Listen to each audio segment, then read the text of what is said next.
Very good evening, all the participants. Today, we'll try to cover a practical issue because whenever we receive resolution plans, first of all, we have to do due diligence of the potential bidders. Then we have to evaluate the resolution plans. We have to see the manner and mode of sale. So these are the various practical considerations before an insolvency professional. So I'll take you through all of these one by one. So first is manner and mode of sale. I hope it is visible on your screen. Is it visible? Yes, sir.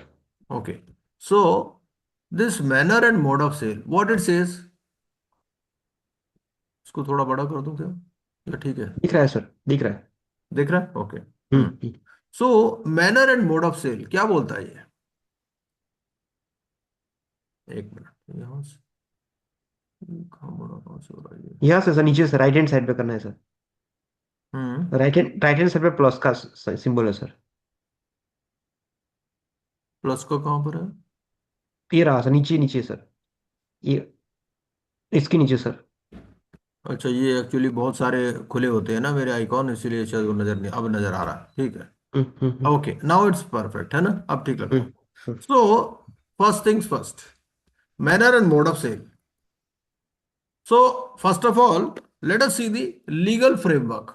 So we'll try to summarize all the things in this one session of 1.5 hour.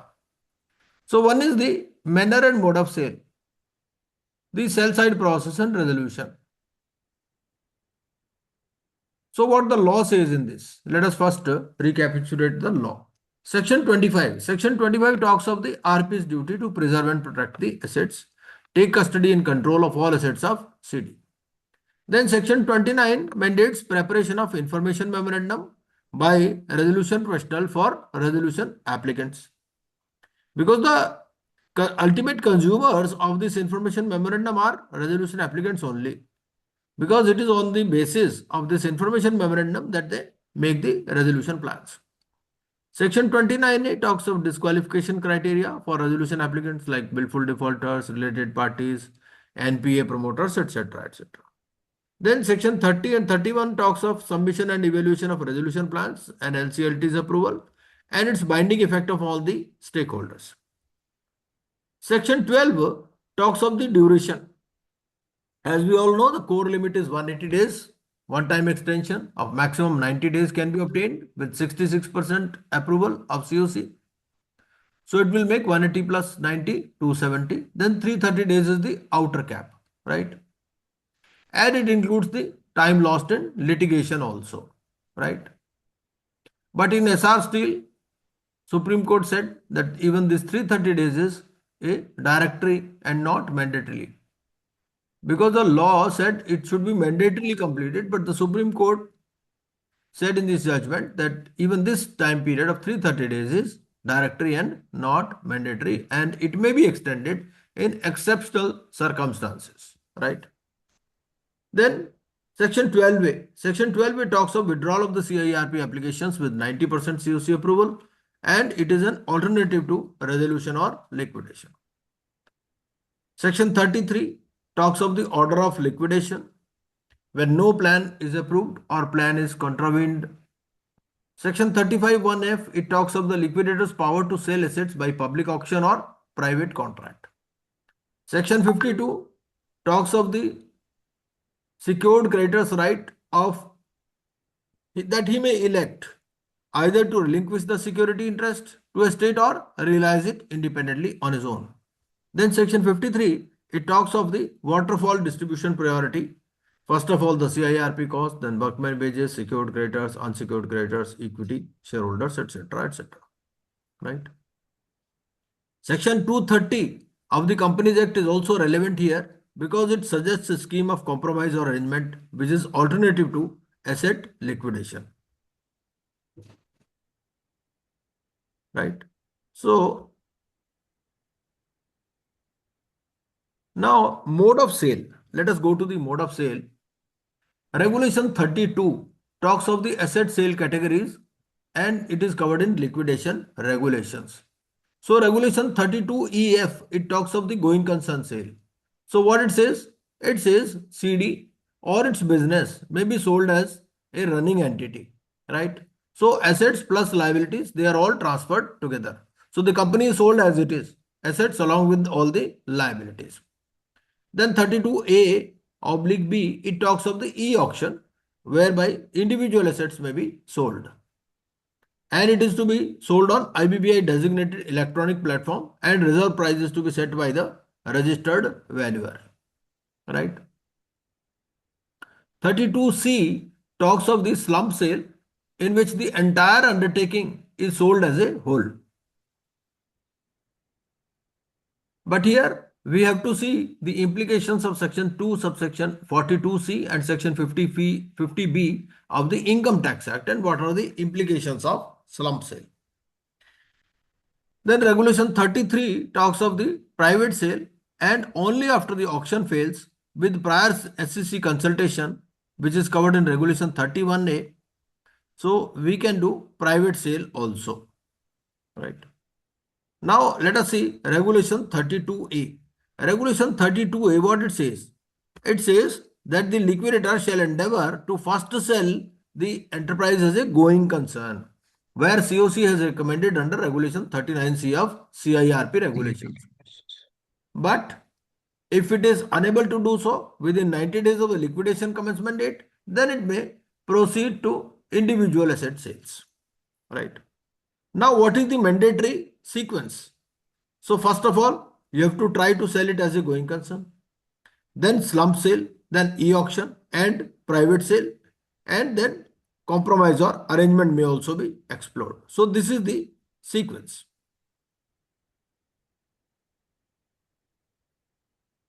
Then Schedule 1 of liquidation regulations, it talks of the auction notice which is to be issued within 45 days of the liquidation commencement date. An auction has to be completed within 35 days of the notice. And in case of failed auction, you have to give next notice within 15 days. And then there is a provision for reserve price reduction also. And post 2024 amendment, they say fixed step down percentages. So you can reduce it in the first instance to 25% also, and in subsequent stages, maximum 10% at a time, right? So liquidator now determines the reserve price in consultation with the stakeholders consultation committee, which provides flexibility based on market conditions. Now let us see the CIRP sell side process. What are the regulations? So regulation 35 of CIRP regulation says, 35(1) says that RP shall appoint two registered valuers, right? And it is covered under Companies Registered Valuation Rules 2017 to determine the fair value and liquidation value of the CD. Then proviso to regulation 35(1)A says that RP must facilitate a meeting between registered valuers and COC to explain the valuation methodology before computation, because at times the COC is not convinced with the valuation. So it's better if they meet and they arrive at a common methodology to be adopted before giving the final valuation report, right? Regulation 35 says that the valuation report should be given with fair value and liquidation value, and it has to be shared with every COC member, right? Now regarding avoidance transactions, regulation 35A. 35A says that the RP shall form opinion on preferential or undervalued or fraudulent transactions by 75th day, and he has to report to COC by 130th day, right? And he has to file application before the adjudicating authority. So CA's role here is critical because he may help the RP in this transaction audit. Now let us see the provisions regarding information memorandum. So this is a basic understanding before we go to the details of the sell side process. So briefly, we are trying to cover all the related regulations. Regulation 36(1). Regulation 36(1) says that RP has to submit the information memorandum in electronic form to each COC member before 95th day from the insolvency commencement date. Right?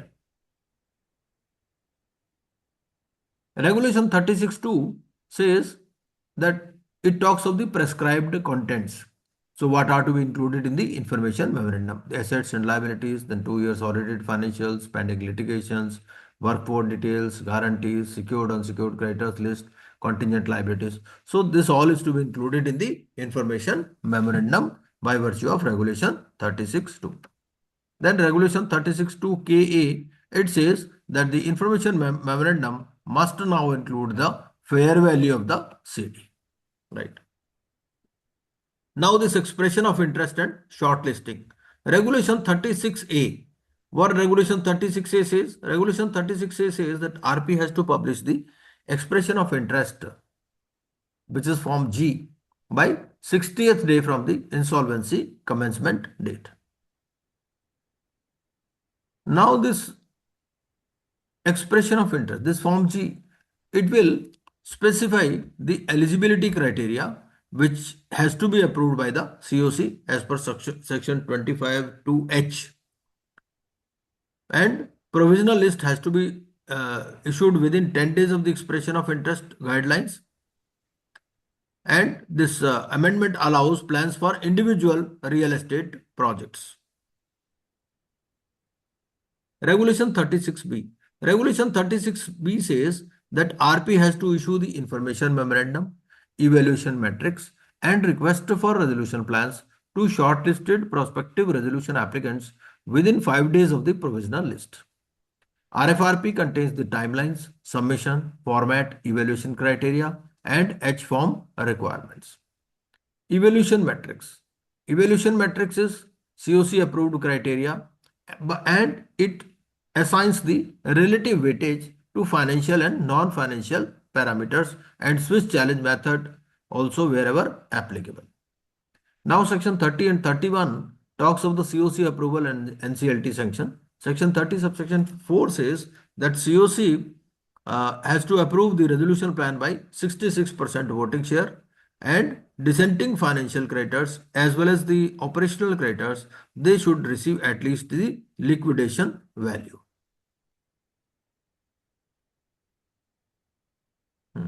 Regulation 38. Regulation 38 talks of the mandatory contents of the resolution plan, including implementation schedule. Right. This 2024 amendment, it adds monitoring committee requirement also where COC deems it necessary. Regulation 39C. Regulation 39C talks of the COC's power to identify and recommend assets and liabilities for going concern sale before passing a resolution for liquidation. So it feeds into Regulation 32A on liquidation commencement. Right. So whenever we are reading Regulation 32A, we have to read Regulation 39C of CIRP regulations as well. Then COC process governance, Regulation 31B. Regulation 31B says that RP has to place the operational status of the CD at every COC meeting, right? And he has to seek COC approval for all costs which form part of the insolvency resolution process cost. Just a minute. Now structuring the sale, tax, legal and other considerations. How we will structure the sale process. Just a minute.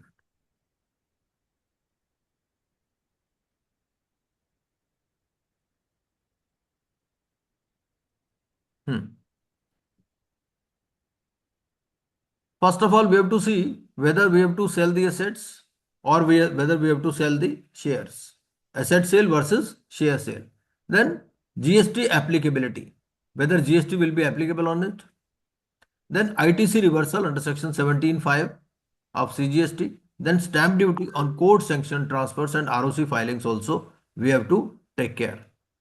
In case of slump sale, we have to particularly see section 50B of the Income Tax Act, whether there are any capital gains, considerations minus net worth.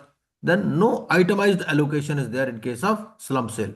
and no depreciation recapture is there, and CA's role is there in net worth certification. Going in case of going concern sale in liquidation, so we transfer the assets and liabilities to the new entity and CD is dissolved post distribution. Regulation 32A and Regulation 35 of liquidation regulations talk of this. Now, encumbrance and security interest. Section 52. Section 52 talks of the election by secured creditor. So, the secured creditor has the right either to relinquish the security interest which is having and he may join the section 53 waterfall, or he may choose to realize his security interest independently. In that case, he loses the waterfall priority. And this election directly affects the going concern sale feasibility because most of the assets are already mortgaged. Regulation 37. Regulation 37 talks of the liquidation regulations and it says that the secured creditor has to intimate the liquidator within a period of 30 days. So he has got a 30 days window to exercise the section 52 option and then interaction with regulation 32A regarding this going concern mandate. Section 53 talks of the waterfall mechanism, which we all know. Then dissenting financial creditors, they must receive at least the liquidation value under the approved resolution plan. About avoidance transactions, we all know already. And these are the landmark judgments on this. So this was a brief about the what the law says regarding this manner and mode of sale.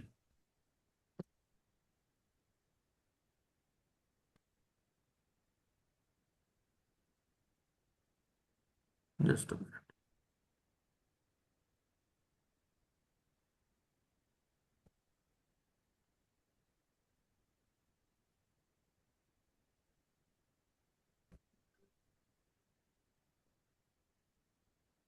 Yes.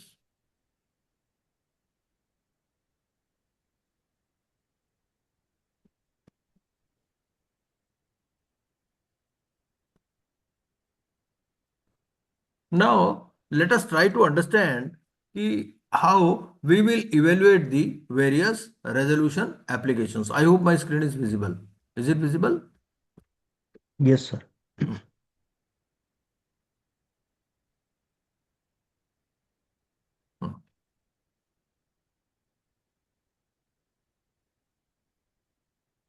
So, resolution plan evaluation. So, basically, there are three stages. So, a resolution plan evaluation is not a single event. It happens at three sequential stages, each with a distinct role and distinct legal authority. So, these three layers are not interchangeable. So, a plan which is cleared at layer 1 may still fail at layer 2 or layer 3, right? So, first layer is the RP, second layer is COC, third layer is adjudicating authority, right? Then moratorium under section 14 ends on the adjudicating authority approval. CIRP is concluded and the plan becomes binding on all the stakeholders. So what is the first layer? First layer is the RP. This is the compliance gate. So RP screens each plan for mandatory legal requirements under section 30 subsection 2.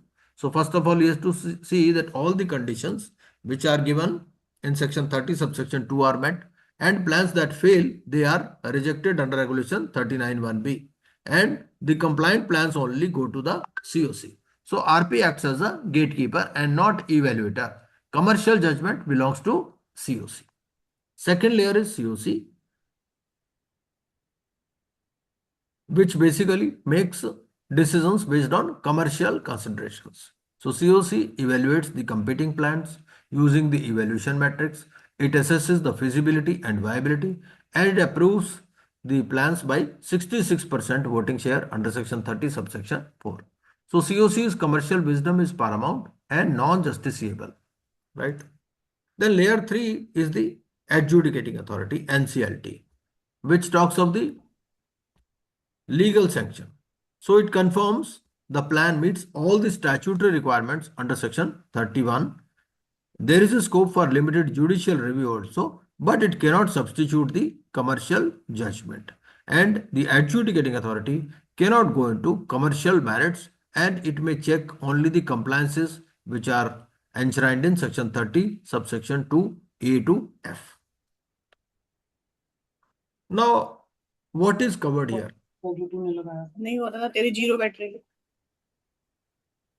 So this module covers RP's compliance screen, section 30 subsection 2, COC's commercial evaluation, evaluation metrics, and then mandatory plan contents, PUFE avoidance transactions, adjudicating authority approval, and key judicial pronouncements. So, first of all, the RP will get the fair value and liquidation value, and in case of liquidation, the realizable value as per the valuation process, right? Now, what are the various stages? So, plan is received by the RP, right? Then RP compliances, RP sees the compliance, whether the plan is compliant as per the requirements which are given in section 30 subsection 2. And RP may allow modification or challenge to the resolution plan. Regulation 39(1)(a) talks of this, that the resolution plan, here one modification is allowed and one challenge round is also allowed. Then COC evaluation and approval. Section 30 subsection 4 plus regulation 39C, 39(3) talks of this, and the COC may approve with 66% voting share. Then adjudicating authority will review and approve under section 31, and then the plan becomes binding on all. So now what the RP should see in each plan. So RP must examine each plan received to confirm it meets all the 6 requirements. First is the CIRP cost. So payment of CIRP cost in priority before any payment to any creditor, and CIRP cost rank first in the payment waterfall, right? Second is dissenting financial creditors. So payment to dissenting financial creditors, it should not be less than the liquidation value, right? Then operational creditors. So payment to operational creditors, it should also not be less than the liquidation value or the amount payable under section 53 waterfall, whichever is higher. Then the management of the CD also, he has to see that the plan specifies the management and governance of the CD after the plan becomes effective. So what shall be the board composition, how shall be the control structure, and all those things. Then the plan should also not result in any contravention of any law. So the plan must not contravene any provision of law in force. And then there should be no discrimination. So the plan must not provide for terms that discriminate between creditors of the same class. So pari passu treatment within each class should be ensured. So these are the 6 mandatory compliance requirements which are given in section 30 subsection 2. Now, what are the situations in which there should be mandatory rejection, right? So regulation 39(1)(b) says that RP shall reject a plan, number 1, if it is received after the time specified by the COC. So in case of late submission, the plan is automatically rejected and there is no discretion available with the COC or RP to admit a resolution plan which is received after the time specified by the COC, right? Similarly, if it is from a person which is not on the final list of prospective resolution applicants, so here also his plan will also be rejected. So only listed prospective resolution applicants may submit the plans. And third is if it does not comply with section 30 subsection 2 or regulation 37 or 38. So non-compliant plans are rejected before reaching the COC. Regulation 39(1)(a) talks of the modification mechanism if it is envisaged in the RFRP. So RP may allow one modification of a received resolution plan and not more than once. RP may use a challenge mechanism. So it may enable the prospective resolution applicants to improve their plans after seeing competing bids, and it creates upward competitive pressure on plan values. And both options must be envisaged in the RFRP, request for resolution plan, before plans are submitted, and they cannot be introduced after receipt of the plans, right? We have to keep in mind here that the RP's role is administrative and it is not adjudicatory in nature. So basically it's a compliance screen only, and commercial evaluation belongs entirely to the COC. Now COC is evaluation. How COC will evaluate? What is the statutory basis? What is the feasibility and viability? So section 30 subsection 4 says that the COC shall evaluate the resolution plans and may approve one with modifications by a vote of not less than 66% of the voting share of financial creditors. Regulation 39.3 says that the COC shall evaluate plans strictly as per the evaluation matrix. So COC must record deliberations on feasibility and viability of each plan, right? Now feasibility. Now what is the meaning of feasibility? Feasibility means, can the plan be actually implemented? Does the resolution applicant have the financial capacity, regulatory approvals, operational capabilities, and management bandwidth? Viability. Regarding the viability, will the business survive and grow as a going concern post resolution? Are the financial projections realistic and achievable? So COC may approve the plan with modifications, but modifications cannot reduce any creditors' entitlements. And COC must record reasons. Regulation 39.3 says, so COC must record its reasons for in both in case of approval as well as in case of rejection of a resolution plan. So failure to record deliberations on feasibility and viability is a procedural deficiency that can be raised before the adjudicating authority. Voting threshold here is 66%, and it is based on the voting share of admitted financial creditors claims and not the number of creditors. Example is, if SBI holds 55% of admitted FC claims, it needs only modest additional support to clear the 66% threshold. So naturally, an influential financial creditors may have its say in the approval of the resolution plan. Then withdrawal is also allowed under section 12A, and it requires 90% voting share, and withdrawal can be done anytime before the resolution plan is approved. H1 bidder. The prospective resolution applicant scoring highest on the evaluation matrix is the H1 bidder. And COC may negotiate with H1 before the final vote. And COC may approve with modifications subject to the constraint that no creditors' statutory entitlements are reduced. Regarding commercial wisdom of COC, this is paramount and non-justiciable.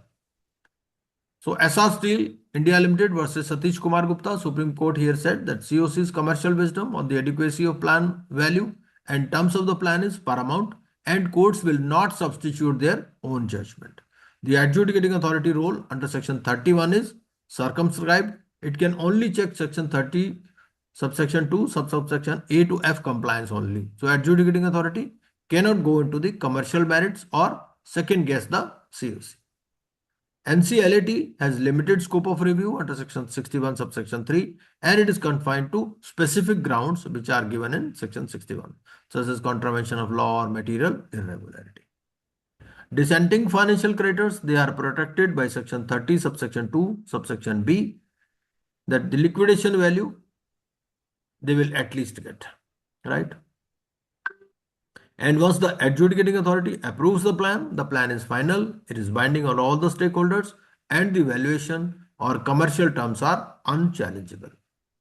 Now, what the AA can do, even if the COC has approved the plan, what the AA can do? So, it can reject a plan that ignores government dues. Rainbow Papers judgment is there. It can reject a plan submitted by an ineligible person under section 29A.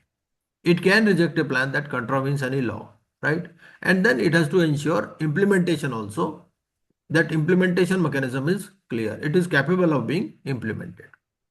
Now, what the A cannot do, it cannot reassess the commercial adequacy of the plan, right? It cannot substitute its views on feasibility or viability for the COC. It cannot reevaluate the evaluation matrix scoring. It cannot question which PRA should have been selected, right?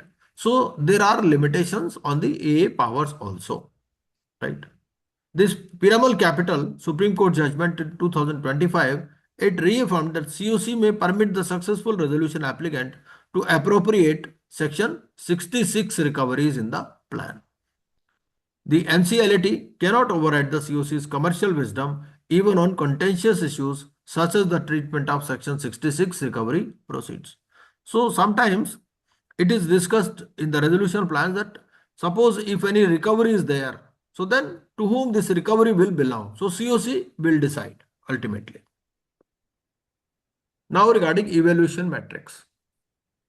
Regulation 2HA of CIRP regulations, it says that evaluation metrics, such parameters to be applied and the manner of applying such parameters as approved by the committee for consideration of resolution plan for its approval.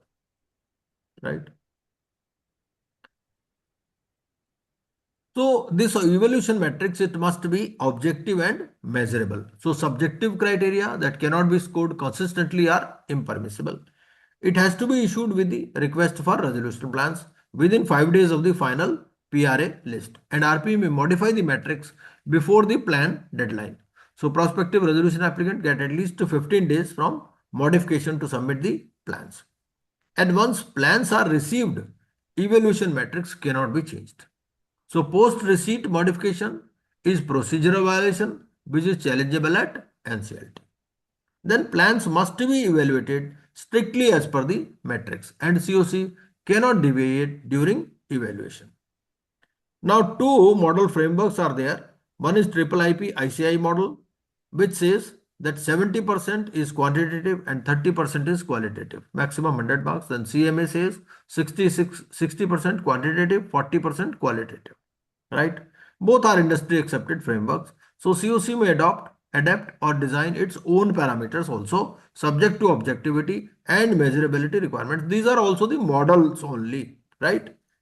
And COC ultimately has to decide. Now let us see the structure of the evaluation matrix, quantitative versus qualitative split. So triple IP ICI, it says 70% quantitative weights have to be assigned and 30% qualitative weights, right? So parameters, primary parameters are 6 quantitative parameters are there and 8 qualitative parameters are there. And CMA model says 60% quantitative weights and 40% qualitative weights. And 10 quantitative parameters are there plus 11 qualitative parameters. Now let us see what are the quantitative parameters which are measurable, which are formula driven. So one is upfront cash recovery, right? As percentage of the resolution debt amount.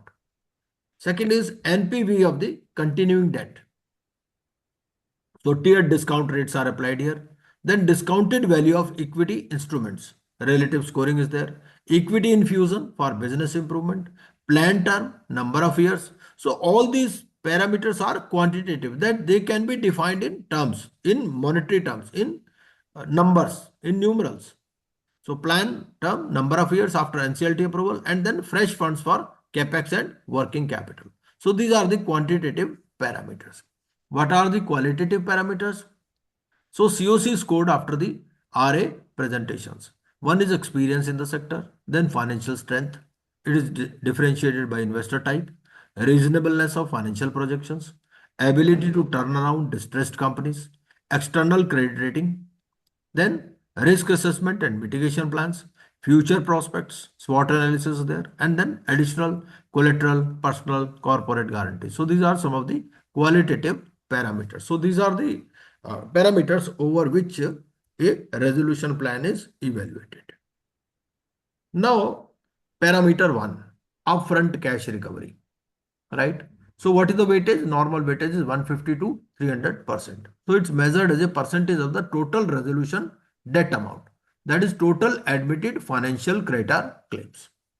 So depending upon the amount which is given here, so scores are assigned. So 10 crores, 10 score which shall be assigned if it is 35% or more of the resolution debt amount, right? So this is the thresholds which is given by triple IPICI and CMA threshold. Both can be accepted. COC can devise their own evaluation matrix also. Now let us see how the COC will ensure this. This upfront cash must be backed by a performance bank guarantee or unconditional letter of commitment from a bank, because these resolution plans are nothing but a promise. So, how this promise will be fulfilled, how the COC will ensure? So, they will ask for a bank guarantee, right? Or a check submitted along with the plan. Now, upfront cash. Upfront cash is the payment proposed to FCs and OCs at closing of the transaction or signing of definitive agreements. So, preference is given to resolution applicants who are willing to fund employees' pay and outstanding statutory dues of the CD. So, such plans are preferred. Now, why highest weight is given to this? So, upfront cash is the highest quantitative weight because it is cash on the table. It provides immediate, certain recovery, unlike deferred payments subject to implementation risk.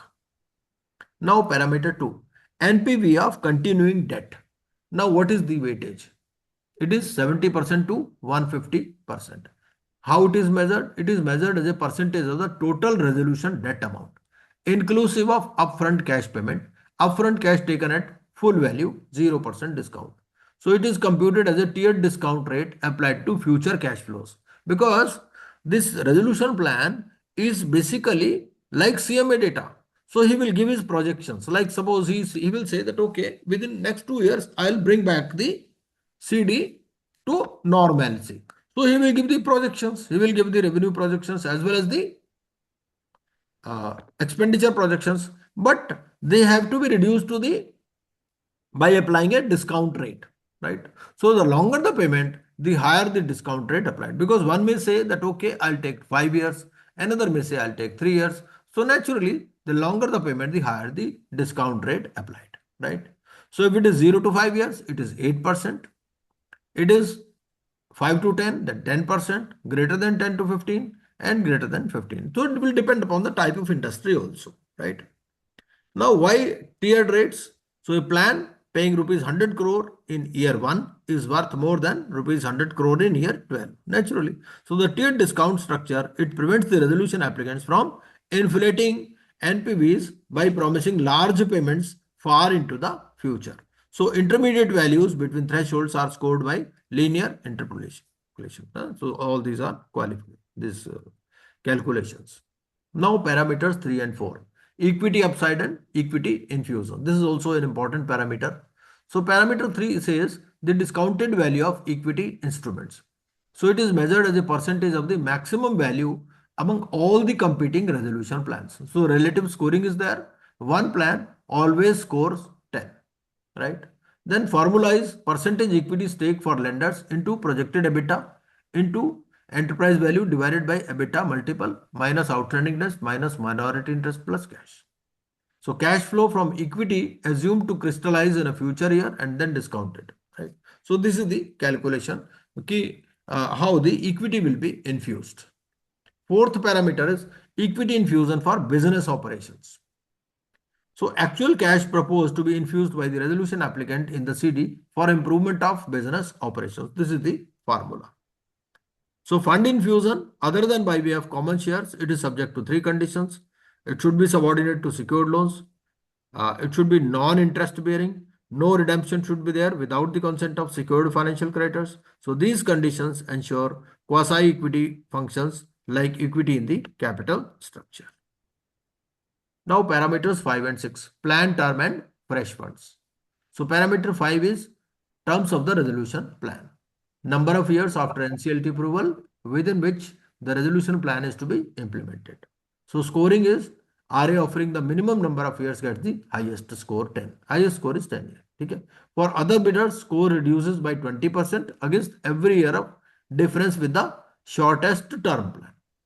And what is the rationale? The rationale is faster handover prevents further asset devaluation and business attrition during implementation. Sixth parameter is fresh funds for capex or working capital. So fresh funds introduced either in the form of equity or debt for the purpose of capital expenditure and working capital requirements.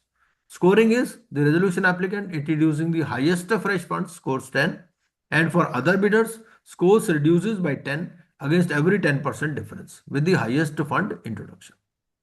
The rationale is that fresh capital infusion revives production capacity and signals long-term commitment to the CD's revival. Then there are some CMA specific quantitative parameters. One is asset sale or transfer. So what are the arrangements to sell the unencumbered assets other than in ordinary course of business? So where such a sale yields better value realization, weightage is 40%. Then corporate restructuring. In case corporate restructuring is suggested in the resolution plan, so restructuring by way of merger, amalgamation, demerger or debt restructuring, weightage is 40%. Creditor arrangements, interest rate reduction, principal haircut, maturity extension, curing of breach, security modification, weightage is 40%. Then product or service portfolio. What are the plans for horizontal or vertical expansion, creating new markets and customer base? Weightage is 40%. So these are the additional parameters which are suggested by CMA.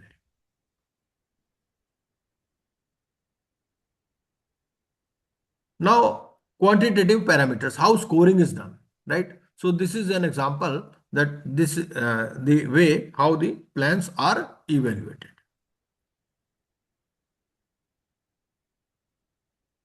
This is the calculation. It may be of interest. Then qualitative parameters. So COC scored after the RA presentations. So qualitative parameters are scored by the COC after presentations by each resolution applicant because these are qualitative in nature. So range is 0 to 10 per parameter.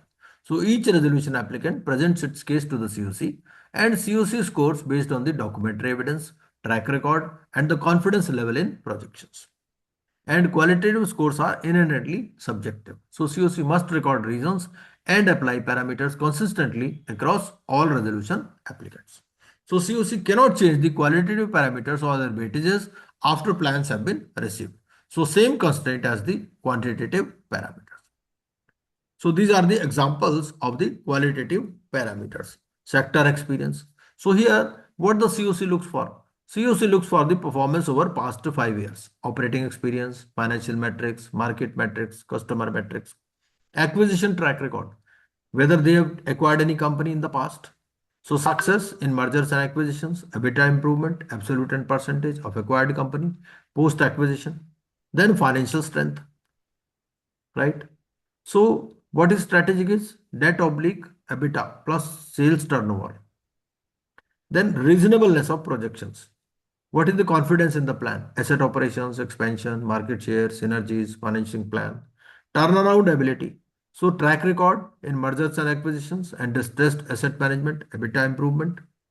Then external credit rating, right?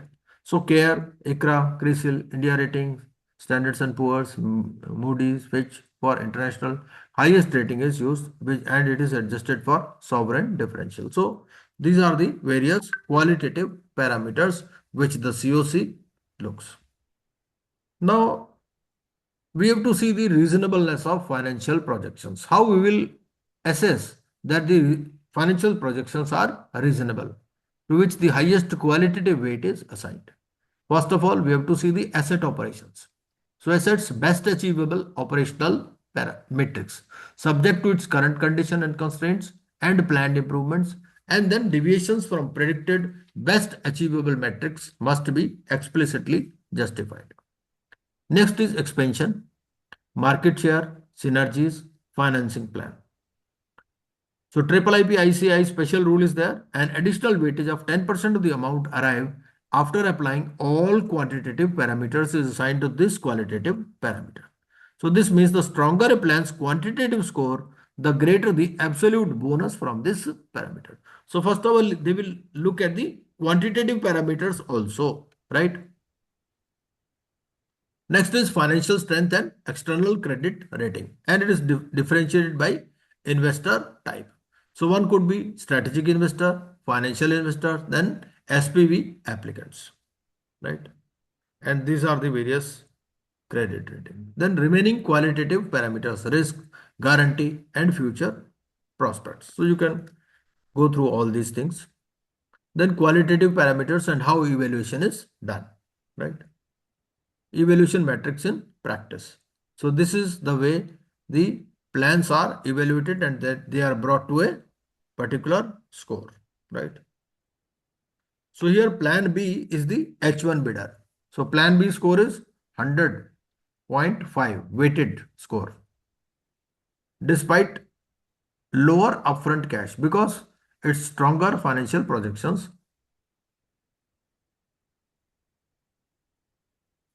So this illustrates why multi-parameter evaluation is more robust than awarding purely on upfront cash.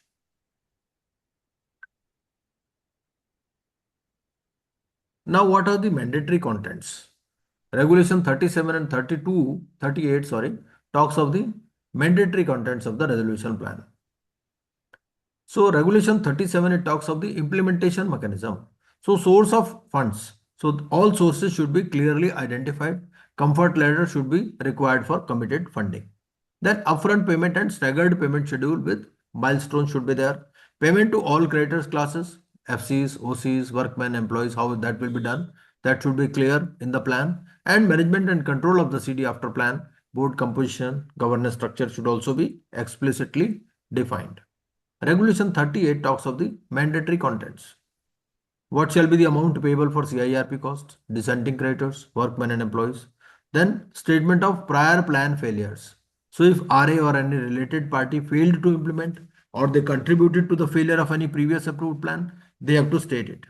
And then plan must not contravene any provision of law, right?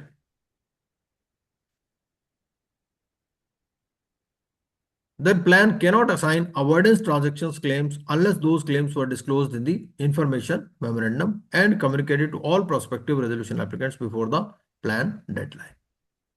Section 32A. Section 32A talks of the clean slate principle and it says after the adjudicating authority's approval under section 31, the CD's criminal liability for acts prior to the CIRP commencement date stands extinguished. Right?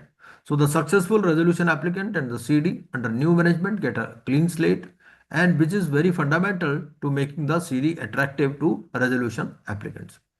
And what is the condition? The condition is that the successful resolution applicant must not be a person who was involved in the prior wrongdoing. Right? This July amendment may also be of interest, which is there in Regulation 38 2A, and it says plans cannot assign avoidance claims to any party unless those claims were disclosed in the information memorandum and communicated to all prospective resolution applicants before the plan submission deadline. So this closes the information asymmetry gap and prevents undisclosed deals between the RP and a preferred bidder. Now operational safeguards. What are the operational safeguards? Sir एक बार ये आपकी second last slide दिखा देंगे? हाँ हाँ ये जो evaluation matrix है इसमें आप कुछ बोल रहे थे ना, cash merely cash is not the main component, कुछ आपने वो मेरा थोड़ा मिस हुआ है। और ये सर हमारे एग्जाम के लिए रेलेवेंट है, तो मैं इसका एक फोटो ले लेती हूँ इस स्लाइड का। नहीं, इतना कोई रेलेवेंट नहीं है। देखो ये आज क्लास जनरल अंडरस्टैंडिंग के लिए है, क्योंकि क्या होता है आप इंसॉल्वेंसी प्रोफेशनल बन जाते हो फिर ये सारे काम करने पड़ते हैं, तब ये कुछ काम आता नहीं बंदे को। एग्जाम तो पास करके आ गया, एग्जाम पास करने के बाद ये सब करना पड़ेगा, ये थोड़ा आई ओपनर के काम करेगा आपके लिए। तो सर आपने जो एक लाइन ऐड करी थी कि cash component is not mainly important, वो क्या लाइन थी? भाई देखो ऐसा है ना, ये टोटल आपको स्कोर देखना है, सिर्फ हाँ ये सारे। जरूर ऐसा भी हो सकता है, मतलब पर्पज ये है यहाँ कि आपका अपफ्रंट कैश रिकवरी कई जगह कम है, समझ रहे हो, हम्म फिर भी हम्म ओवरऑल प्लान स्कोर ज्यादा है, ये कहने का मतलब है, क्योंकि दूसरे जो पैरामीटर्स है वो आउटवे कर रहे हैं। हम्म, ठीक ठीक। ऑपरेशनल सेफगार्ड्स, सीसीआई अप्रूवल आपको लेना है कंपटीशन कमीशन ऑफ इंडिया का। पहले एमआरटीपी कमीशन होता था, आजकल क्या है, सीसीआई है। So it must be obtained prior to the COC approval if the acquisition constitutes a combination under section 5 of the competition act। ठीक है, कॉम्बिनेशन हम सब लोग जानते ही है। कॉम्बिनेशन क्या है कि भैया मोनोपोली नहीं होनी चाहिए, so you have to use the green channel for eligible acquisitions. MSME vendor ecosystem, so plans should propose a settlement for small MSME operational creditors.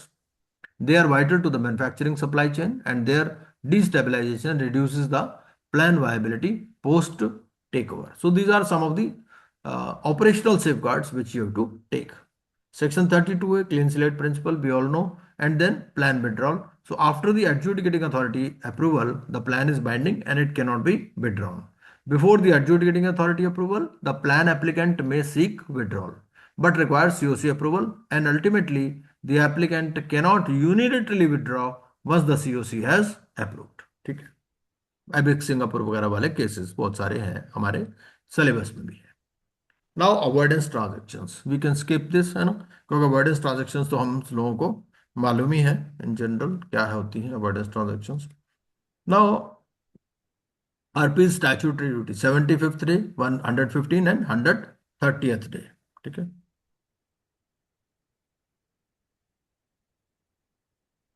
so we can skip these. Sir ये PPT आप उस पे group पे upload करेंगे ना?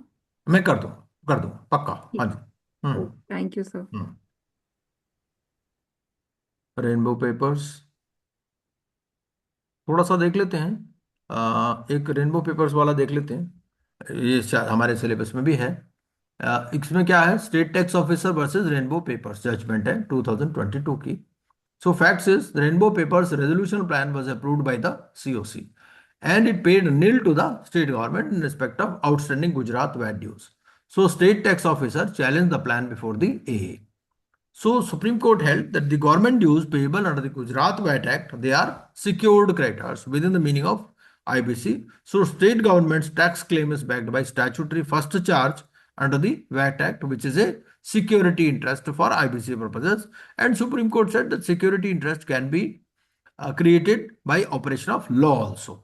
So because Gujarat VAT Act allows the government to be a secured creditor, so it's a secured creditor, and a security interest is created by virtue of operation of law. A resolution plan that provides nil payment to a secured creditor, the state government, contravenes section 30 subsection 2b and section 30 subsection 2e, and the plan contravenes the law. So A can reject such a plan. So this is one of the specific grounds on which the A's otherwise limited review power applies. So this judgment has been somewhat controversial. A subsequent constitution bench reference has been made on the scope of section 53 priorities and government claims. So what are the practical implications? The practical implications are that the prospective resolution applicants, they must account for all the statutory government dues, GST, income tax, VAT, customs in their resolution plans. So ignoring government dues to improve the apparent haircut is legally impermissible after Rainbow Papers. The adjudicating authority can and will reject a plan that pays nil to a secured government creditor. Now withdrawal modification in the clean sale, section 12A, 31 and 32A. Yes. Sir आपने किस basis पे बताया कि वो secured creditors हैं? Secured creditor है क्योंकि Gujarat VAT act बोलता है कि अगर वैट का कोई डीलर है, उसके कोई भी ड्यूज हैं, तो government has the first priority. State act में लिखा हुआ है ऐसा? हाँ हाँ हाँ. ठीक ठीक. और these are the key judicial pronouncements, ये आप देख सकते हैं. सिनेरियो 1, ठीक है, ये तो फिर ज्यादा डिटेल में हो जाएगा. This is scenario 2. Scenario 2, undisclosed avoidance claim assignment and plan. ये देख लेते हैं एक scenario. This scenario we can see the resolution plan gives the successful resolution applicant the right to appropriate all proceeds from pending section 66 applications. ठीक है. So these applications were not disclosed in the information memorandum. ठीक है. The COC approves by 70% voting share and the AA is asked to approve the plan. So two separate issues were there. One is the COC voting threshold is valid, ठीक है, because COC has approved this plan with 70% share. But the assignment of section 66 proceeds may be valid on merits but faces challenge on non-disclosure because they must be disclosed in the information memorandum. So it should be transparent to all, and they cannot assign them to successful resolution applicants, right? So section 66 proceeds. Section 66 is not an avoidance transactions. So therefore regulation 38(2)(a), which prohibits assigning undisclosed avoidance claims, does not directly apply to section 66 proceeds. However, the non-disclosure of section 66 applications in the IM creates information asymmetry. So prospective resolution applicants who are not told of these applications could not factor the value into their bids. So this is a potential challenge on ground of process fairness. So best practice will be that the information memorandum should disclose all pending applications, including section 66 applications, even if not technically an avoidance transactions under regulation 38(2)(a), to ensure all prospective resolution applicants compete on equal footing. Scenario 4 is government dues and plan rejection in view of rainbow papers judgment. And this is the quick reference, key numbers, timelines and regulations, right? थोड़ा सा correction करना है इसमें, वो कर देंगे। 35th day आ गया है, इसको हम 130 डेज कर देंगे। मैंने करेक्शन किया भी था, पता नहीं क्यों नहीं हुआ इसमें। चलिए, ये हो गया।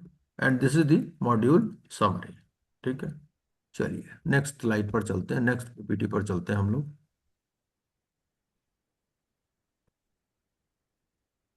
वैल्यूएशन के बारे में कुछ देखते हैं, ठीक है, और पोटेंशियल बिडर्स ड्यू डिलीजेंस कैसे होता है वो देखते हैं।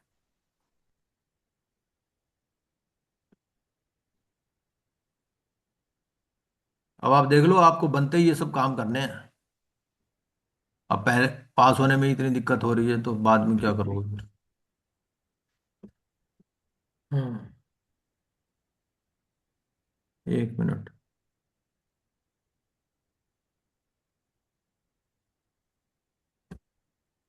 ये मैं शेयर करता हूँ। पोटेंशियल बिडर्स, ठीक है। I hope my screen is visible है, इट इज विजिबल। हाँ सर। ओके, सो एक मिनट, इसमें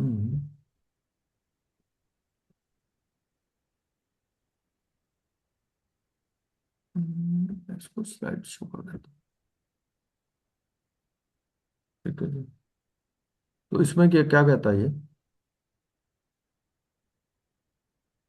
ये है हमारा potential bidders. So basically who is a prospective resolution applicant?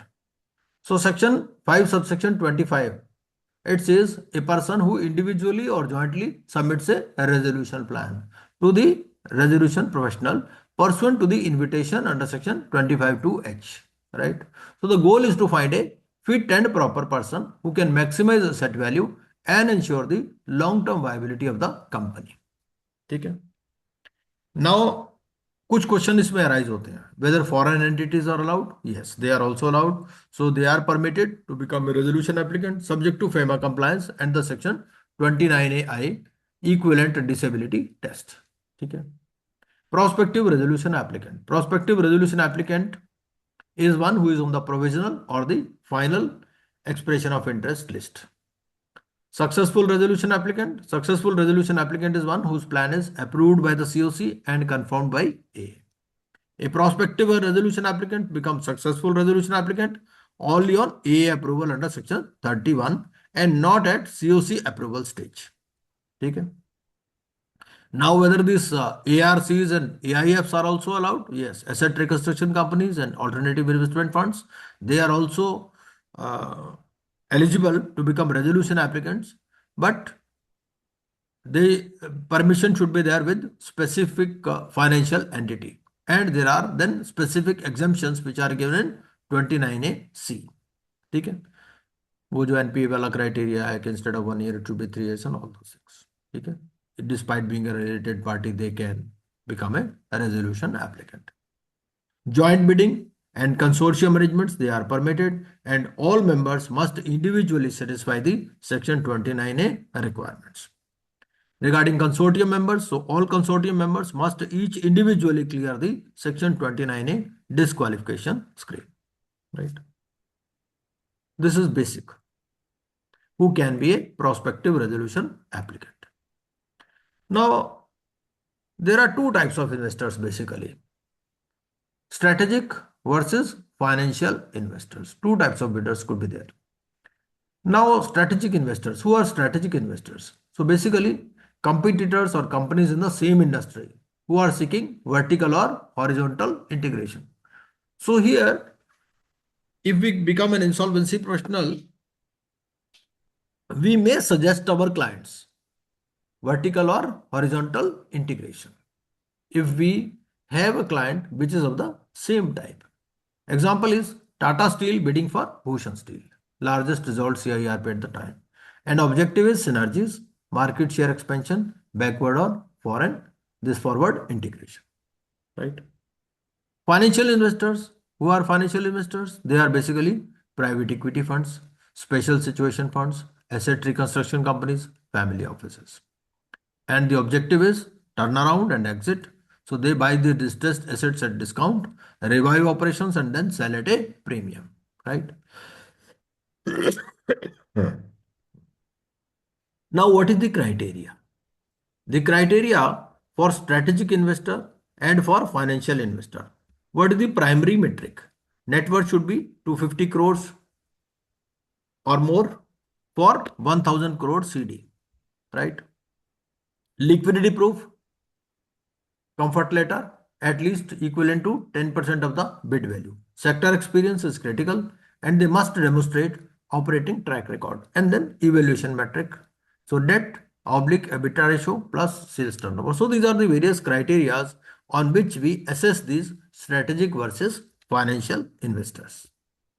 Now, what is the RP's duty and this expression of interest process? Regulation 36A and Form G. Section 25(2)H of the IBC says that RP has a statutory duty to invite prospective resolution applicants who fulfill Section 29A eligibility to submit the resolution plans. So this process begins with the RP, with the COC approval issuing an invitation of interest invitation via Form G under Regulation 36A of CIRP regulations, and then no fees and no non-refundable deposit is required for EOI submission. Step 1 is RP publishes Form G in newspapers and on IBBI website. Step 2 is PRA submit expression of interest with Section 29A undertaking, supporting information, confidentiality undertaking, truth declaration. Step 3 is RP issues provisional list. Then step 4, excluded prospective resolution applicants, they may challenge the RP's decision. And step 5 is RP issues the final list of prospective resolution applicants. And step 6 is RP issues information memorandum, evaluation metrics, and request for resolution plans to every prospective resolution applicant in the final list. Right. What are the contents of Form G? Eligibility criteria should be there. Financial plus operational. Ineligibility norms under 29A. Basic information about the CD. Then no fees requirement and MSME registration details if applicable. So these are the basic contents of Form G. And regarding false information, a prospective resolution applicant who provides false information in the expression of interest is immediately disqualified and he forfeits any refundable deposit and is subject to penal action under the code. ठीक है, all this we all know, कुछ इसमें नया नहीं है जो हम पढ़ा रहे हैं. Now financial and qualitative yardsticks, COC criteria. So let us see some of the criteria. So for a manufacturing CD of 1000 crore turnover, so we have just taken an example. ये कोई ऐसा कहीं लिखा हुआ नहीं है, लेकिन कहीं हम समझने के लिए कोई रेफरेंस तो पॉइंट बनाना पड़ेगा ना. तो ये रेफरेंस पॉइंट हमने बनाया 1000 करोड़ टर्नओवर. ठीक है. So what shall be the criteria? Minimum net worth criteria should be there for strategic investors. Then reference value is 250 crores, approximately 25% of the CD turnover. एक मिनट मुझे दीजिए प्लीज. एक minute में recording stop कर देता हूँ. Just a minute.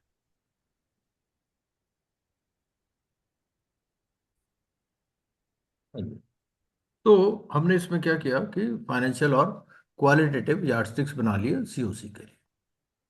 Assumption लिए कि मैन्युफैक्चरिंग सीडी है 1000 करोड़ की टर्नओवर है. सो मिनिमम नेटवर्थ हमने क्राइटेरिया बनाया फॉर स्ट्रेटेजिक इन्वेस्टर्स 250 करोड़ का उसका कम से कम होना चाहिए मिनिमम नेटवर्थ. ठीक है, approximately 25% of the series turnover. Rational क्या है? It ensure skin in the game and capacity to sustain operations. ठीक है. Then minimum AUM. AUM क्या है? Assets under management. तो मिनिमम एसेट्स अंडर मैनेजमेंट क्या है ये आपको देखना है फाइनेंशियल इन्वेस्टर्स या PE फंड्स के लिए. तो रेफरेंस वैल्यू इसका मिनिमम जो इन्होंने मैनेज किए हों एसेट्स 1000 करोड़ के एसेट्स मैनेज किए. ठीक है. So it demonstrates the fund capacity for investment and post-acquisition support. Then liquidity proof, comfort letter. At least it should be equal to 10% of the total bid value and it covers the immediate working capital requirement post-acquisition. ठीक है. Now qualitative criteria. ये सब हम पहले भी देख चुके हैं. प्रीवियस एक्सपीरियंस आपको देखना है, operational track record, technology road map and then business plan. Then who can and who cannot be a prospective resolution applicants. ठीक है, देखना पड़ेगा ना, हमें जज करना पड़ेगा ना. पहला तो कौन बन सकता है? Any person, individual, company, LLP, trust, consortium, whosoever meets the 29A eligibility. Foreign entities हैं तो फेमा देखना पड़ेगा, 29AI देखना पड़ेगा, इक्विवेलेंट डिसेबिलिटी टेस्ट. ठीक है. Then asset reconstruction companies and alternative investment funds with financial entity exemptions and consortium bidders, all members must individually satisfy the section 29A test. Who cannot become a prospective resolution applicant? Anybody who is disqualified under 29A. A person who has executed a guarantee where such guarantee has been invoked and remains unpaid, and connected persons of a disqualified person, holding company, subsidiary, associate company related parties, they all cannot become a prospective resolution applicant. ठीक है, ये हमने कर ही लिया पहले ही. उसके बाद section 29 है. सेक्शन 29 है, I think we can skip. Section 29 है तो हमने पहले ही कर दिया है. These are the disqualification clauses. ठीक है, ये सब हम पढ़ भी चुके हैं पहले भी. NPA clause, connected persons.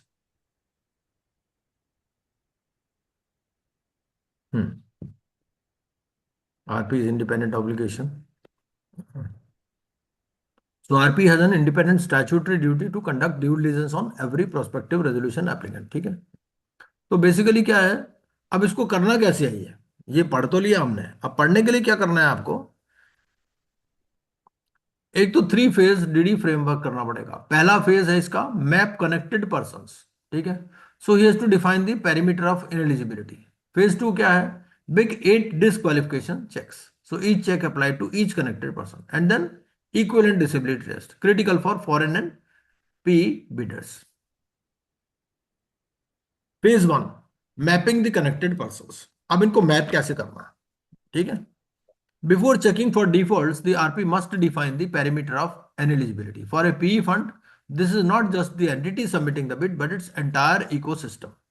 ठीक है, तो हमने क्या देखना है? पहले तो हमने एप्लीकेंट एंटिटी देखनी है, द स्पेसिफिक एसपीवी और fund entity submitting the bid. फिर हमें कंट्रोल एंटिटीज देखने पड़ेंगे उसकी. तो उसके जनरल पार्टनर्स है या investment management company who actually controls the fund. Then portfolio companies, any company where the PE fund holds control और इज ए प्रमोटर. ठीक है, then joint actors, coinvestors और consortium members, then ultimate beneficial owners. So all these criteria we have to see for mapping the connected persons. अब documents क्या क्या मांगोगे आप उससे? You have to ask for detailed group organogram showing all entities. आप बोलोगे भाई organogram दे दो अपना. ठीक है, देन यूबीओ डिक्लेरेशन दे दो, अल्टीमेट बेनिफिशियरी ओनर्स डिक्लेरेशन दे दो, 10% प्लस स्टेक ओवर्स जो भी हैं आपके उसके बारे में आप दे दो डिक्लेरेशन. देन अगर पीई फंड है तो आपका GP details, investment manager, all portfolio companies. Consortium है तो same information for each member, और नेशनलाइज्ड एंड टैक्स रेजिडेंसीज है of all the ultimate beneficiary owners. तो ये सारी चीजें आपको देनी है. फेज 2 क्या है?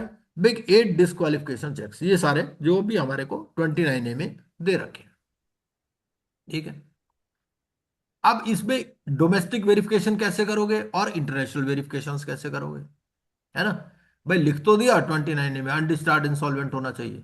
तो कहां से देखोगे आप? NCLT records, ROC filings. देखो स्पेशलाइज्ड एजेंसीज हैं इनके लिए, बट अल्टीमेटली पता होना चाहिए रेजोल्यूशन प्रोफेशनल को भी किया कैसे जाता है ये. ठीक है, विलफुल डिफॉल्टर है तो आरबीआई लिस्ट है, सिबिल या इनके रिपोर्ट्स हैं जो क्रेडिट रेटिंग एजेंसीज हैं. एनपीए बैंक रिकॉर्ड्स आप देखोगे, कोर्ट रिकॉर्ड्स देख लोगे क्रिमिनल कन्विक्शन के लिए, या पब्लिक डोमेन सर्च देखोगे. ठीक है, director disqualification MCA portal, securities SEBI debarment order SEBI website, transaction integrity, NCLT avoidance proceedings records, और invoked unpaid guarantee bank records या सीआईआरपी प्रोसीडिंग्स। और इंटरनेशनल सिनेरियो में क्या देखोगे आप, ये आप वहां पर जैसे यहाँ पर एनसीएलटी है तो वहां पर क्या है, वहां भी एडमिनिस्ट्रेशन प्रोसीडिंग्स है, वो देखोगे आप।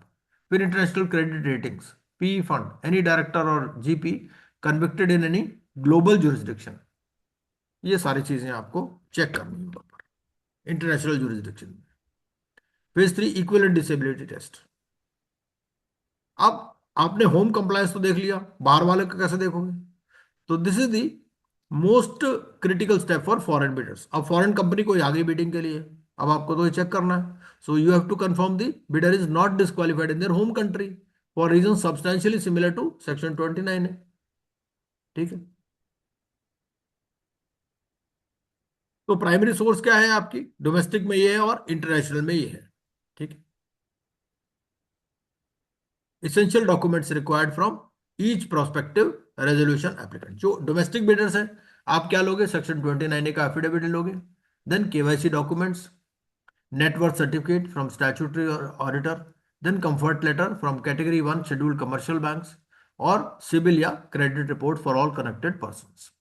ये तो ले लोगे आप डोमेस्टिक बिडर से। और इंटरनेशनल बिडर से क्या लोगे आप, एडिशनल डॉक्यूमेंट्स, सेक्शन 29 एफिडेविट जो होगा नोटराइज और अपोस्टलाइज्ड होगा। फिर ऑर्गेनाइजेशन चार्ट या ऑर्गेनोग्राम लोगे आप, ट्री मैप लोगे, और अल्टीमेट बेनिफिशियर ओनर्स जो है विच आर होल्डिंग 10% और more. Then global litigation search report. ठीक है, रेफिनेटिव या क्रॉल लास्ट 5 years की, financial entity exemption certificate if you are claiming exemption under 29A(c). ठीक है, then equivalent disability opinion from home jurisdiction attorney, and then regulatory standing confirmation with home country regulator. ये सारे आप documents international या जो PE builders है उनसे लोगे। Now information memorandum. ठीक है, इंफॉर्मेशन मेमोरेंडम में क्या क्या आपको देना है। ठीक है, Section 29 of IBC plus Regulation 36 of CIRP, regulations, it says the IM is the most confidential prospectus of the corporate data, and it is shared only with prospective resolution applicants who have signed a non-disclosure agreement. ठीक है, timelines, so you have to prepare it within 2 weeks of the RP appointment but not later than 54th day from the insolvency commencement date, and you have to give it with the request for resolution plan within 5 days of issuing the final prospective resolution applicant list. ठीक है, recipient is committee of creditors and every prospective resolution applicants whose name appears in the final list. And what are the contents of this information memorandum?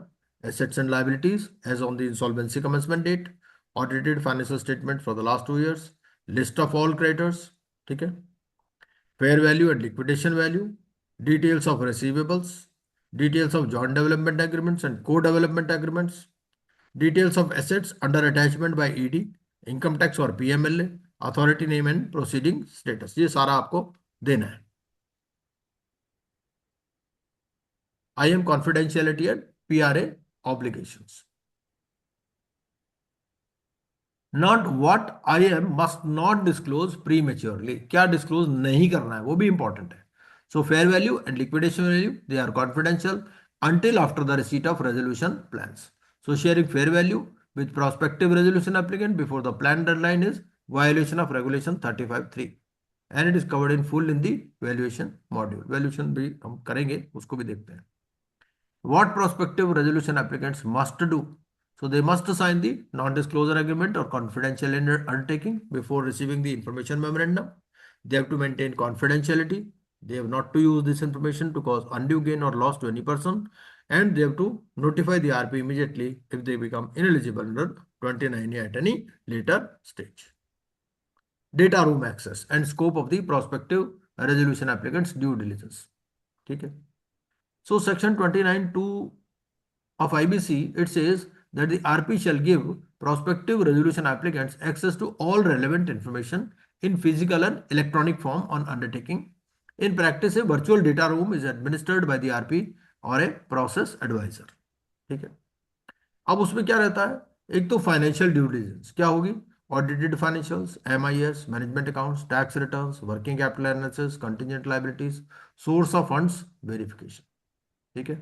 Legal due diligence में आप क्या करोगे? Title to assets, litigation mapping करोगे आप, regulatory approvals, transferability, material contracts, employment and PF liability. ये सारी चीज आपको देखना है ना प्रोस्पेक्टिव रेजोल्यूशन एप्लीकेंट्स का. ठीक है. फिर ऑपरेशनल ड्यू डिलिजेंस क्या करोगे?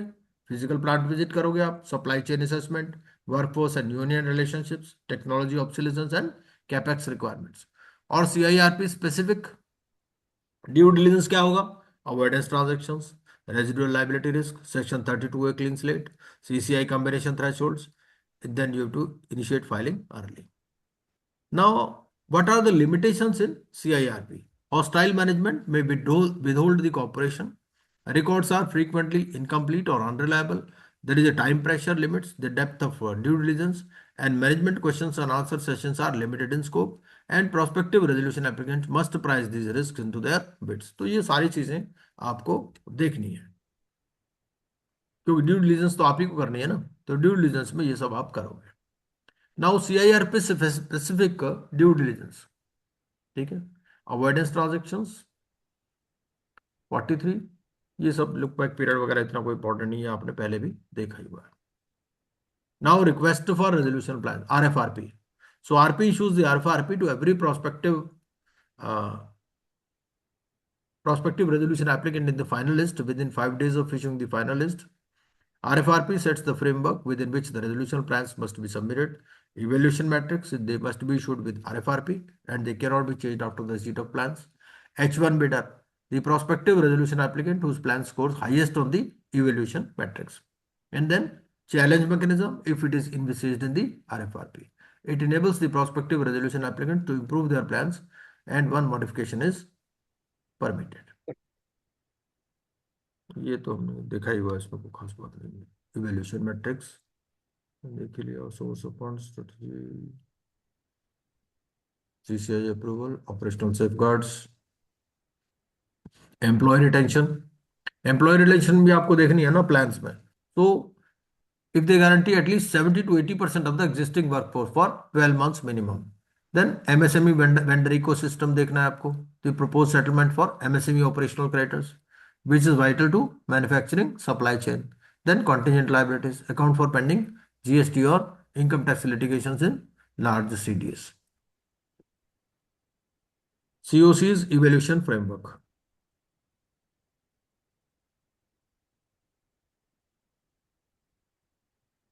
अब इसमें कई बार क्वेश्चन ये आता है कि भाई ठीक है H1 बिडर तो आ गया, H1 बिडर के बाद भी नेगोशिएट कर सकते हो आप उससे. ठीक है. ये H1 बिडर की कॉन्सेप्ट क्या है? So the prospective resolution applicant scoring highest on the evaluation matrix is the H1 bidder. So CoC may negotiate with H1 before the final vote and CoC may approve the plan with modifications, but modifications cannot reduce any creditors entitlements below the statutory minimum.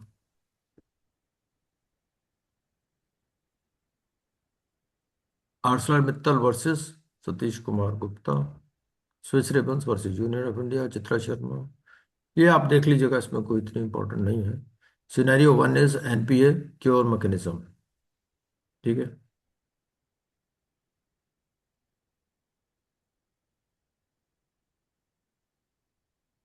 अब different scenarios इसमें दे रखे हैं कि एक आपके पास ऐसा prospective resolution applicant आया जिसके पास क्या था? एनपीए अकाउंट था for 18 months and it clears all outstanding dues 3 days before submitting its resolution plan.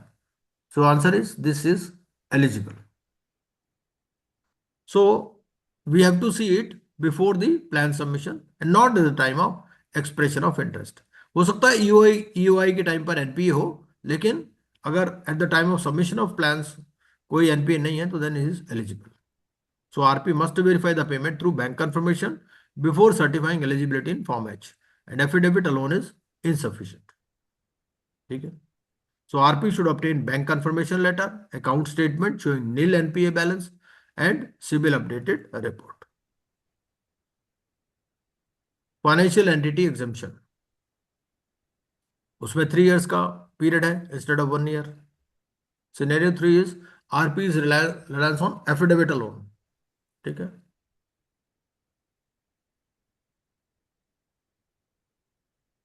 सो उस केस में क्या होगा, there will be serious consequences. So NCLT may set aside the plan on ground of fraud और misrepresentation. RP may face IBBI disciplinary action. CCI approval timing. So these are the various scenarios which we have created.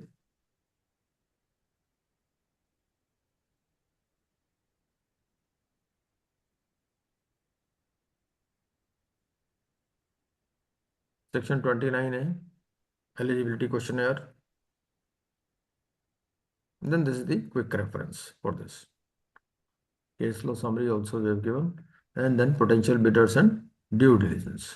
ठीक है, चलिए एक next और देख लेते हैं थोड़ा सा, एक ओवरऑल थोड़ा सा इससे पिक्चर हो जाएगी कि वैल्यूएशन कैसे होता है।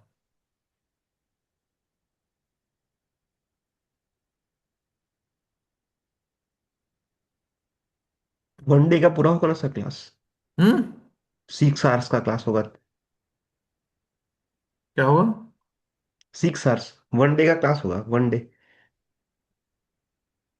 ये तो हो गया ना,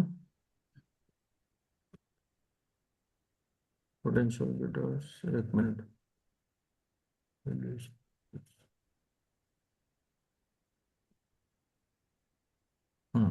वैल्यूएशन ऑफ एसेट थोड़ा सा चेक कर लेते हैं, ठीक है। अभी टाइम भी हो रहा है, 10 मिनट में और लूंगा बस आपके। कोई इशू नहीं सर।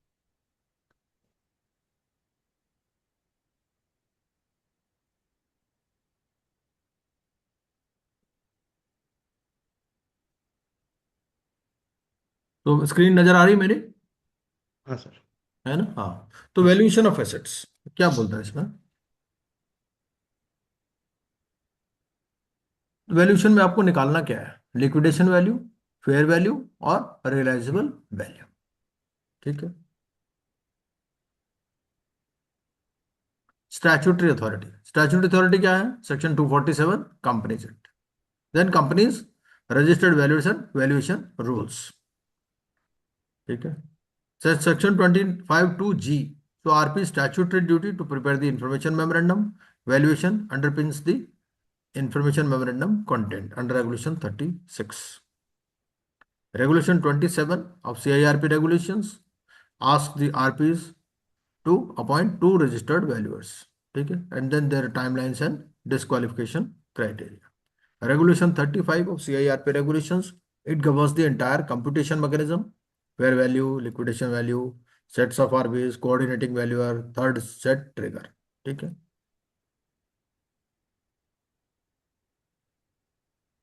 ये सब तो बेसिक बातें आपको पता ही है, इसमें कोई खास बात नहीं है। अभी क्या हो गया इसमें ना, एक ये कहते हैं कि वैल्यूएशन रिपोर्ट का आइडेंटिफिकेशन नंबर आप जनरेट करो। So this is mandatory since August 2024. So it is generated on IBBI portal.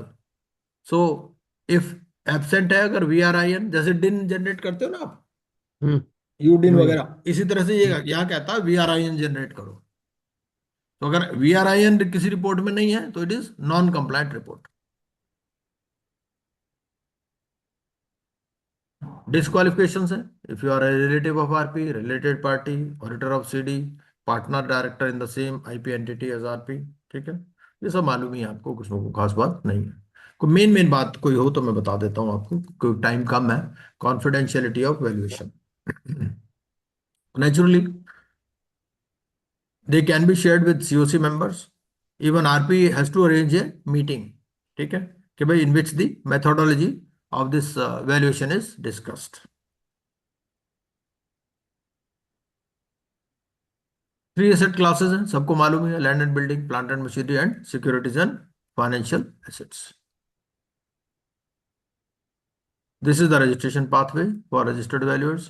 Fair value, fair value में क्या है? Basically it is the total estimated realizable value of all assets of the CD, including but not limited to tangible and intangible assets along with their underlying synergies, ठीक है। तो ये हमारा regulation 2 HB बोलता है। अब ब्रांड की क्या वैल्यू होगी, ठीक है। पहले 0 होती थी, अब मैंडेटेड है कि ब्रांड और आईपी की भी आपको वैल्यूएशन निकालनी, ठीक है। कस्टमर रिलेशनशिप्स, ये भी निकालना है आपको, ठीक है। और टेक्नोलॉजी नो हाउ जो है ये इंटेंजिबल है, तो इट इज मैंडेटरी कैप्चर। तो आपको ये सारी चीजें, ये वैल्यूएशन रूल्स वगैरह में सब चीजें दी हुई हैं, आपके सिलेबस में है। तो हम्म। एंटरप्राइज लेवल पे आपको वैल्यूएशन करना है, and it is not to be piecemeal या एसेट बाय एसेट वैल्यूएशन नहीं है, ठीक है। Then arm's length transaction between willing buyer and seller on the insolvency commencement date, proper marketing is assumed, it is not a forced और distressed disposal, ठीक है। And then intangibles and synergies explicitly mandated, brand, IP, goodwill, customer relationships, know-how must be included, previously they could be legally valued at zero, and you have to disclose it in the information memorandum to prospective resolution applicants, ठीक है। ये fair value की बात करता है।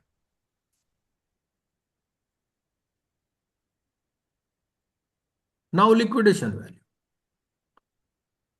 Regulation 2K, estimated realizable value of the assets if sold on a piecemeal basis on the insolvency commencement date, ये liquidation value. So section 30 subsection 2B says that the dissenting financial creditors must receive at least the liquidation value, and plan cannot be approved by A if it offers a dissenting financial creditor less than this floor. Realizable value, realizable value exists only under regulation 35, ठीक है। ये तीसरी type की value, तीन type की values. Now it is used exclusively in liquidation proceedings, not in CIRP at all. तो इसमें क्या होगा, two registered valuers shall be appointed within 7 days of the liquidation commencement date, and they will compute the realizable value of each asset. And then average of the two RV estimates reserve price for auction of that asset in the liquidation process. And liquidator prepares an asset memorandum as per regulation 36 for each asset before sale, and it documents the encumbrances, status, basis for valuation included in the progress report to the A, ठीक है। तो ये तीनों type की value का क्या क्या किस प्रोसेस में यूज होती है, क्या बेसिस है, ये सारा इसमें दिया होगा। Over value of the new valuation structure, this may not be relevant to you क्योंकि अभी रिसेंट अमेंडमेंट है।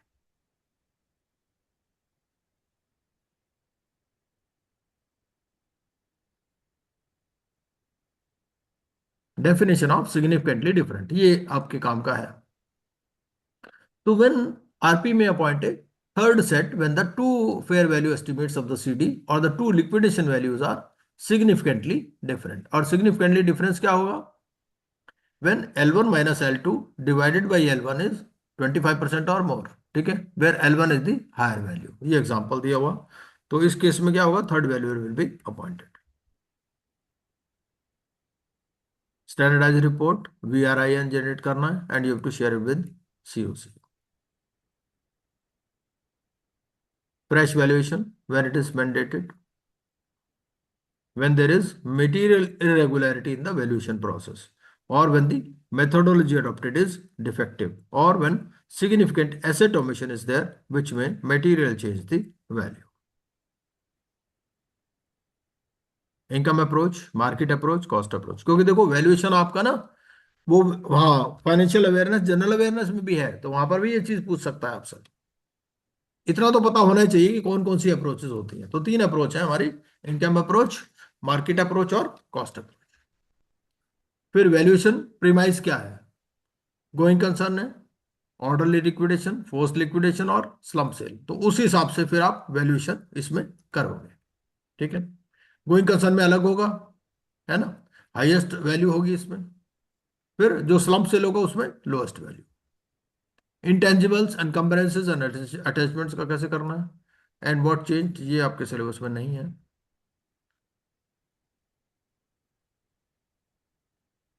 ये कुछ केस लॉज हैं। थर्ड सेट कब ट्रिगर होगा, कॉन्फिडेंशियलिटी ब्रीच। तो ये भी वैल्यूएशन के बारे में भी हमने मोटा मोटा देख लिया, ठीक है। तो मैंने आपको थोड़ा सा एक ओवरव्यू देने की कोशिश की है कि भाई क्या क्या करना होता है आपको, है ना। बढ़िया है सर। बढ़िया है सर। अब इसमें एक चीज और रह गई, हमें मार्केट कैसे करना है प्लान्स को, है ना। मार्केटिंग स्ट्रेटेजी कैसे होगी, बट अभी टाइम नहीं है, बाद में करते हैं इसको कभी, ठीक है। आज चलो जितना हो गया उतना ही पुण्य कमाया, ठीक है। कुछ तो हुआ डिस्कशन, है ना? आई हाँ होप सर यू बस फाउंड इट यूजफुल. हाँ सर बस बढ़िया था।